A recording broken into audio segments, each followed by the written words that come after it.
Hello and welcome to the Genuine Learning Blog. My name is Melissa Galasso, and I'm coming to you a day earlier than normal because we've had some really interesting activity today at the FASB. So they had a very short meeting this morning, less than an hour long, to discuss potential delays of two particular areas, leases and revenue recognition.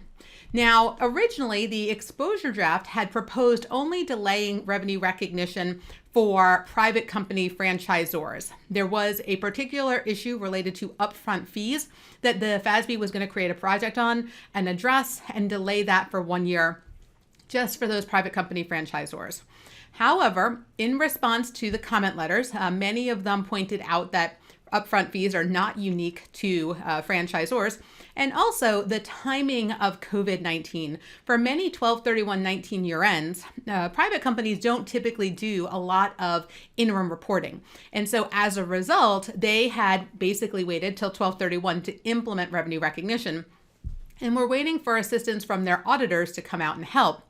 Well, typically they would be coming out to help in February, March, and April, and due to COVID-19, that's not happening, right? Remote auditing is happening, but it's not the same as trying to implement a brand new standard. And so as a result, FASB was swayed by the discussions in the comment letters, really pointing out a lot of the similarities and some of the issues in implementation here. And so FASB decided to delay revenue recognition for all private entities and nonprofits without conduit debt, because nonprofits with conduit debt have already adopted the standard, for an extra year. It's not just for private company franchisors, as was originally included in the exposure draft.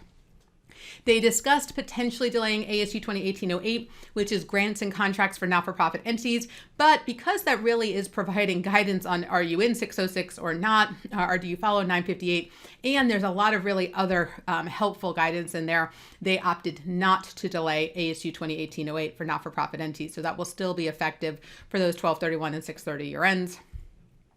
And then leases. We also had a proposal in that exposure draft to delay leases for 1 year for private companies and for what they called at the exposure draft, public company nonprofits.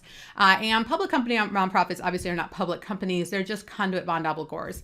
And so this would delay leases for all private entities, including private not-for-profit entities, 1 more year. So in addition to ASU 2019-10, which delayed leases 1 year back due to the 2-year delay concept that was issued in November 2019. This gives yet another 1-year delay on top of that 1-year delay for the leasing standard for those private entities. However, nonprofits with conduit debt were included in the definition of public. And so as a result, they should have been adopting for 12/31/19. However, many of them are 6/30 or 5/31 year ends, and so would be adopting right now. As a result, they have voted to delay for public nonprofits, so again, not really public, but those with conduit debt, an additional year, making that calendar 20 fiscal 21. And think about this from their perspective. A lot of these 5/31 and 6/30 year ends are hospitals and universities that are obviously very busy with other issues right now related to COVID-19, and so very much impacted by this. So this is a fun alert. The new standard probably won't come out till mid-June.